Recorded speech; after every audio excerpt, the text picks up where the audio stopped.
Hi folks, my perspective here. In this video clip, I'm going to be looking at crepuscular rays. So these are the light rays that we see every day.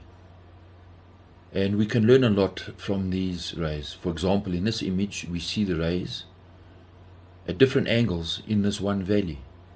The photographer, he's on a mountain. He's pointing his camera downward, right?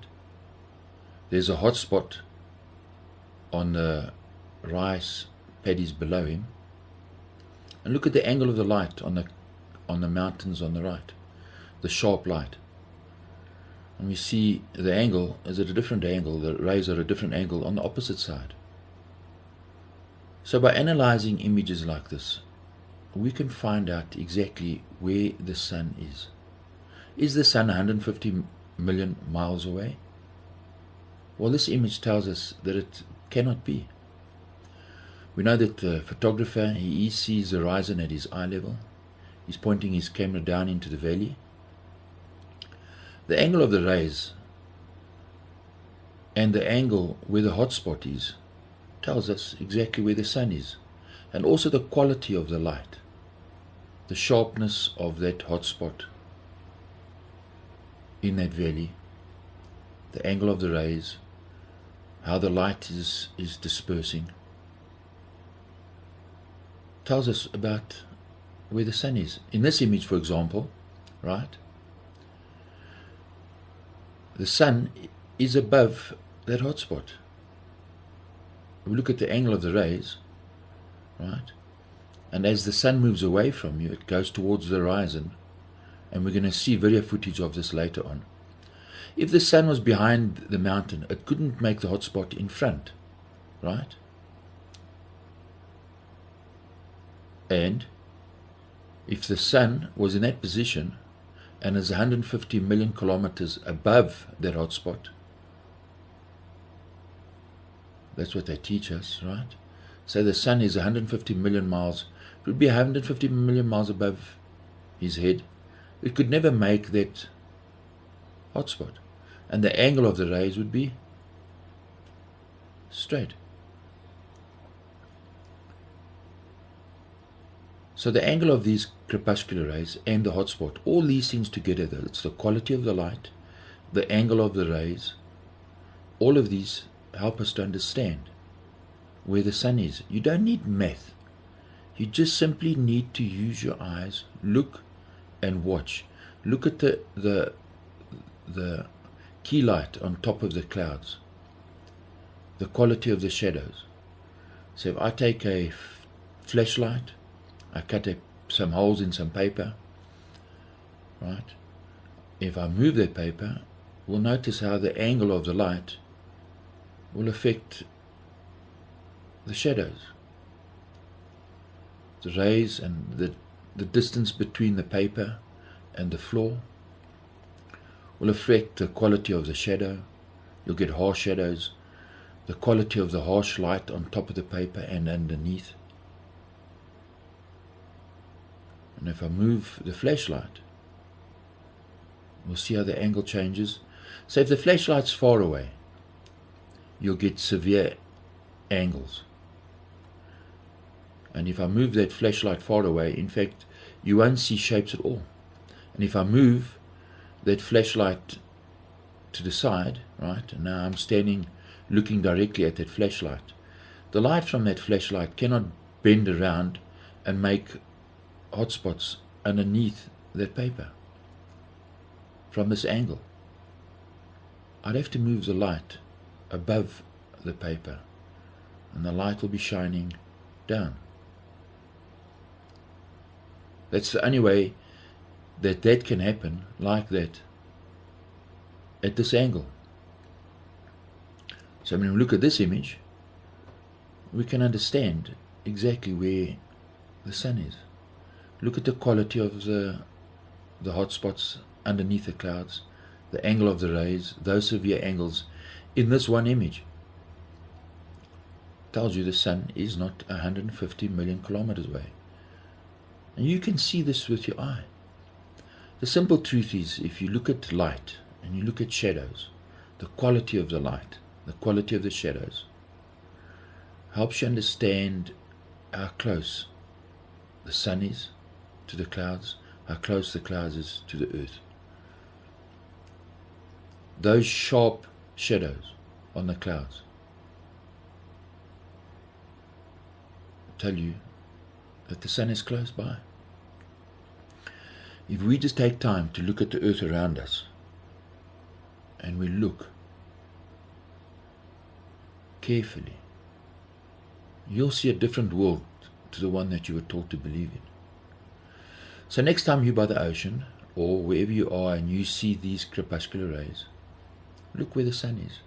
Pay attention to the light, the shadows, the darkness on the clouds directly below the sun.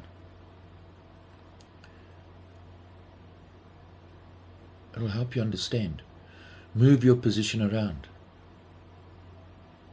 We know the photography in this is it's at eye level. The horizon is always at eye level. Right? That's how we perceive things in perspective. And the angle of the right rays tell us that the sun is above the clouds. You don't need maths for this. You just simply need to look. Open your eyes and look. And think. Think about what you're seeing. It's any image, any position will tell you. Think about this. If this was on a ball, to the left of you and to the right of you, the whole earth would be in darkness. So some people will say, well, what about this image, right? We know that the sun is not just behind the trees. Well, to take this image, this depends on exposure, not on the human eye. You don't see this with the human eye, like this. So the first issue is exposure. The second issue, if you were running or moving your position, right, what happens to those rays? Those rays move. So the way the trees disperses the light and the way the camera lens and the human eye can see these rays is not the same as the crepuscular rays. And I'm going to prove it to you. Here's video footage from an aeroplane. Now notice how when the aeroplane is moving and the aeroplane is dipping and turning, the rays stay constant.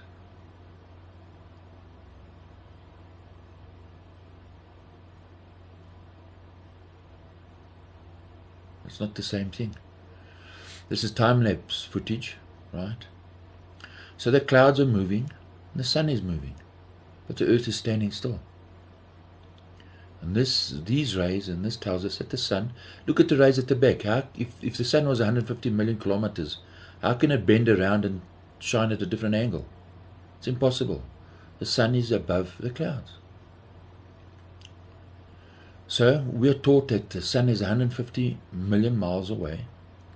And if that was true, right, you're moving, the sun is standing still, it means you'll be moving through those sun rays.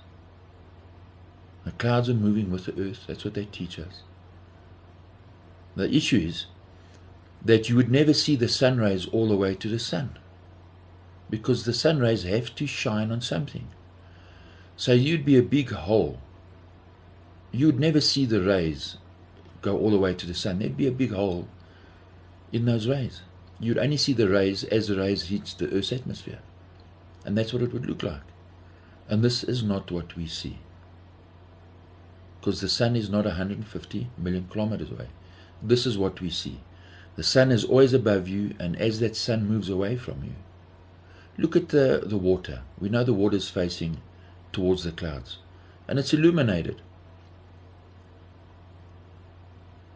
And it's behind that hill, yet it's still completely illuminated. Tells you that the light is above this man. So we look at the quality of the light, we look at the angle of the objects that are being illuminated. It always tells you that the light is always above your head. The brightest spot in this image is the water. It's reflecting the sun. If that sun was 150 million miles further back, it's impossible for it to illuminate that river. It's as simple as that.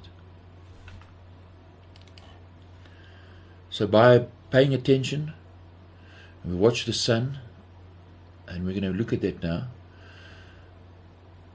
The sun actually moves away from you when it sets. So they teach you now the sun is standing still and you're actually spinning away from the sun. Right? It simply means that the speed of the sun would change, because in the morning you're moving towards the sun, in the afternoon you're going across the sun. And images like this, they'll tell you, well, here we go, it shows we're living on a ball. How does this, look at the long shadows. This proves the opposite. How can this mountain cast a long flat shadow? It means the clouds must be flat. And from your perspective, you're on a flat plane looking towards the sun in perspective. There's perspective. The long shadows tell you that the earth, the water is flat, and the clouds are flat. And you're seeing this in perspective. How can you have these long shadows on curved clouds? You cannot. Look at the perspective in this image and the shadows. So here's video footage of the sun setting, right? This is the midnight sun taken in the northern hemisphere. Watch how the sun, and it moves in a straight line away from you. This video footage tells us that our understanding of the sun's path, we don't know the half of it, because the sun, as it travels down this path, is in a straight line. Now watch how the sun moves in a straight line.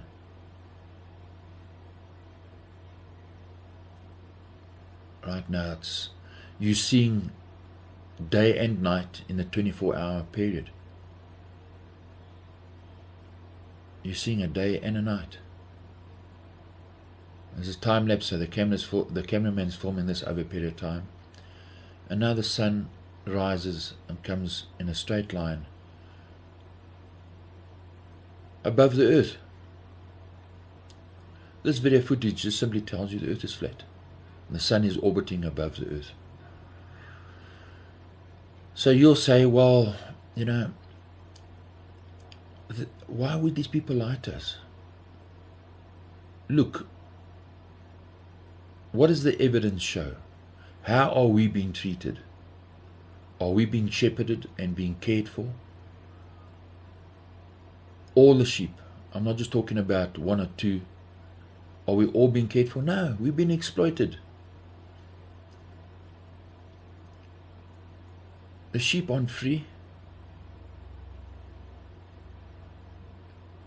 We've been herded with community blinkers on, that most of the sheep have no idea what's going on in the world around them. They're blinded, being herded off for the slaughter. At what point do the sheep realize they're being abused and they're not being cared for? Well, the good news is that very soon Babylon the Great is going to be destroyed. And that organization, the Bible says, is the organization that is exploiting humanity and keeping us enslaved. Babylon the Great is going to be destroyed, and then we're going to have real freedom when Babylon the Great is destroyed. So cheers, and thanks for watching.